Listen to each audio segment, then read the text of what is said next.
반갑습니다. 오늘도 새날을 맞이한 우리의 삶이 하나님의 은혜 안에서 밝고 또 희망차기를 바랍니다. 기도합시다. 하나님, 오늘도 저희들은 주님 말씀 붙잡습니다. 이렇게 매일매일 주님의 말씀 앞에 설 수 있도록 인도하여 주심이 너무도 감사합니다. 우리의 하루의 삶이 이렇게 말씀과 함께 시작하고 또 말씀에 따르고 순종하는 삶이 되어서 주님을 닮아가는 삶, 하루하루가 주님과 동행하는 그런 아름다운 인생 되게 하여 주옵소서. 예수님 이름으로 기도합니다. 아멘. 네, 오늘 말씀은 이사야서 24장 1절에서 13절입니다.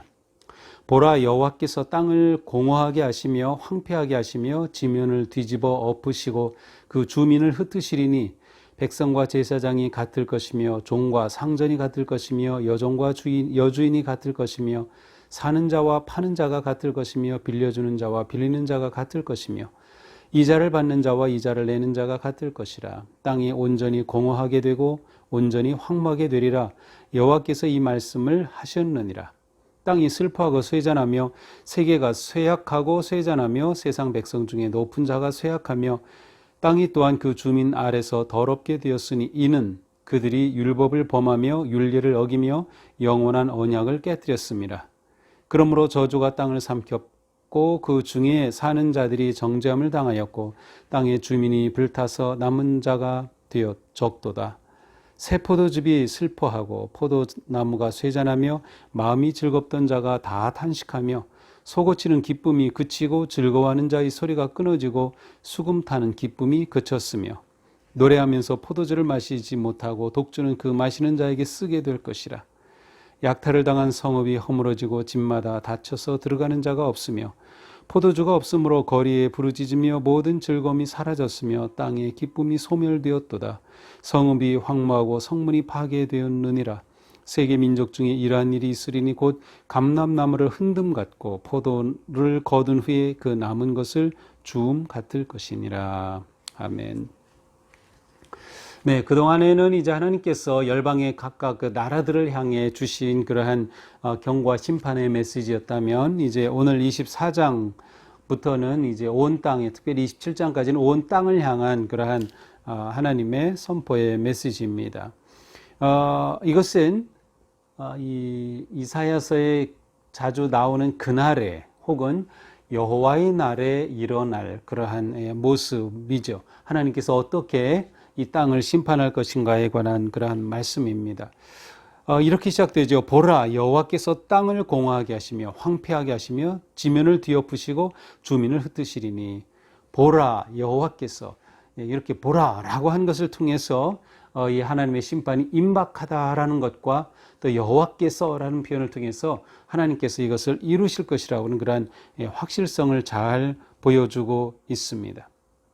하나님의 심판은 땅이 하나님의 심판으로 인해서 공허하게 되고 황폐하게 되는 그러한 모습으로 다가옵니다. 이러한 하나님의 심판은 누구도 피할 수 없어요.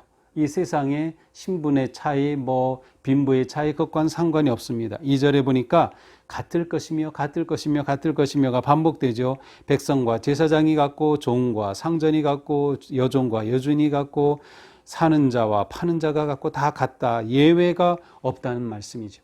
하나님의 땅을 심판하시는 이 심판 앞에 예외가 없다라고 하는 것입니다. 이렇게 예외가 없는 땅의 심판으로 결국 이 땅은 황폐하고 황무하게 될 것이라. 3절은 여호와께서 이같이 말씀하셨느니라. 다시금 이 심판에 대해 확증해 주십니다. 이렇게 땅이 심판을 받을 때 그 땅은 아주 그 저주받은 모습으로 드러날 것입니다. 4절에 보니까 땅은 슬퍼하고 쇠잔하게 되고 세계가 쇠약하고 쇠잔하게 되고 높은 자가 다 쇠약하게 된다. 황폐해지고 아무것도 맺지 못하는 그러한 쇠약한 그러한 모습이 되고 마는 것이죠. 왜 이러한 하나님의 심판이 땅에 임하는 것일까요? 바로 5절입니다. 그 주민 아래서 더럽게 되었으니 이는 그들이 율법을 범하며 율례를 어기며 영원한 언약을 깨뜨렸습니다. 이렇게 하나님의 심판을 받게 된 이유는 하나님의 율법을 지키지 않았다. 하나님과 맺은 언약을 깨뜨렸다. 바로 그것이 하나님의 심판의 이유입니다. 땅이 더러워지고 그 더러워진 땅은 곧 하나님을 배반한 모습으로 나타났던 것이죠. 그러므로 6절입니다. 저주가 땅을 삼켰다. 이 땅이 저주를 받게 되고 그 중에 사는 자들이 정죄함을 당한다.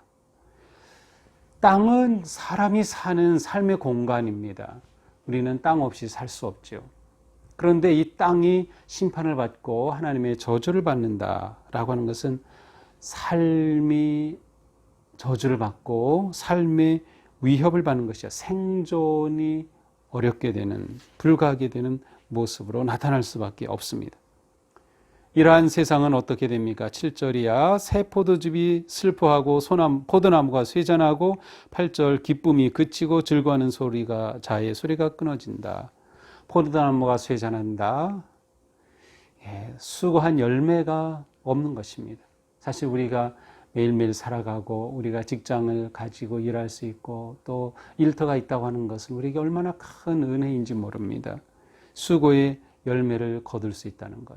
지금 코로나는 우리에게 이 기쁨을 우리에게서 빼앗아가고 있죠. 우리가 수고의 열매를 거두기가 어려운 그러한 시기입니다. 바로 이러한 모습이 하나님의 심판으로 인해서 포도나무가 쇠잔하고 이렇게 되니 즐거움이 사라지고 노랫소리가 사라지게 됩니다. 결국 12절 성읍이 다 황무하게 되고 성문까지 파괴됩니다. 이렇게 되는 모습은 마치 13절 감람나무를 흔듦 갚고 포도나무를 거두니 남은 것을 수준 같은 감람나무를 그 올리브 열매를 타작하는 것은 뭐 하나씩 이렇게 따는 경우 따질 않고 이 나무 자체를 막 이렇게 흔들어서 따거나 이렇게 쳐서 따죠. 그렇게 완전히 흔든 것처럼 그렇게 하나님의 심판이 이 세상에 땅을 흔들어 모든 것들이 다 무너지고 쇠잔하여지며 기쁨과 노랫소리가 사라지고 만다는 그러한 어두운 심판의 메시지입니다. 자, 오늘 이 말씀을 보면서 우리는 하나님과 언약 관계를 잘 지키는 게 얼마나 중요한가를 생각하게 됩니다. 우리가 하나님과 맺은 언약의 관계, 우리가 매일매일 이 보는 말씀은 언약의 말씀이죠.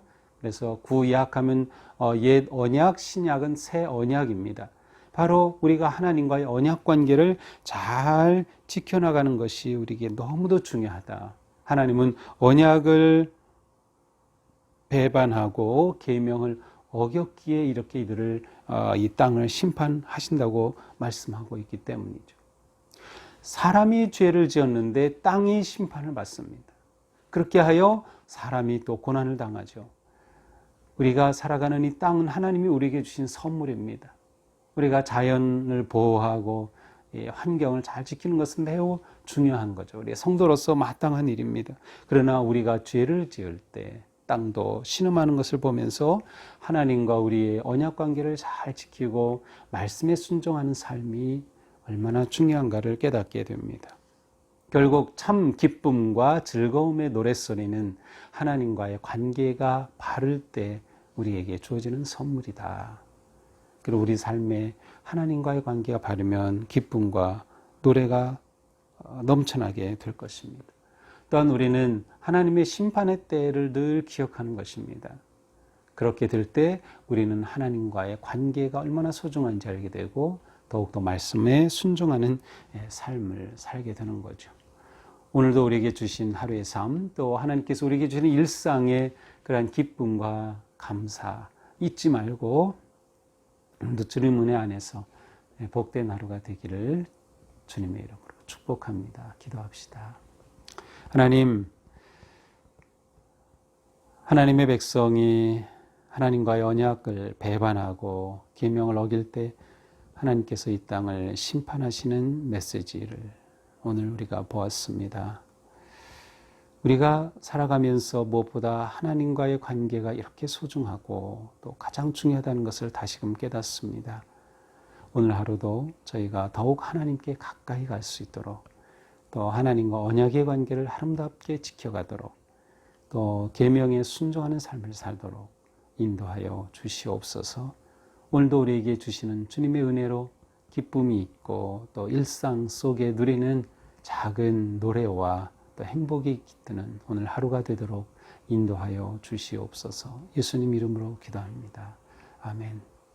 네, 오늘도 주님 은혜 안에서 행복한 하루가 되기를 축복합니다. 사랑합니다.